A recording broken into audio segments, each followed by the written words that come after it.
So leo nimewaleta kwa cooling tower ndogo Hii ndio kale ka cooling tower kadogo kenye kanapatikana hapo. Unaona fans zake.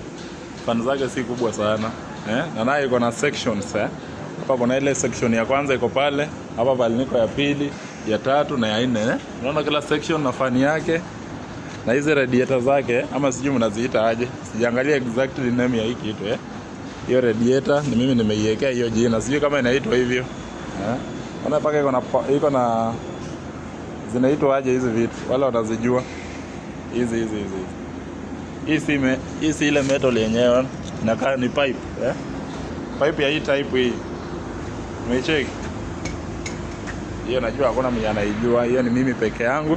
Hiyo nimenyamazia. Nitawaambia siku nyingine. Umecheki? Bado hajamalizwa kujengwa.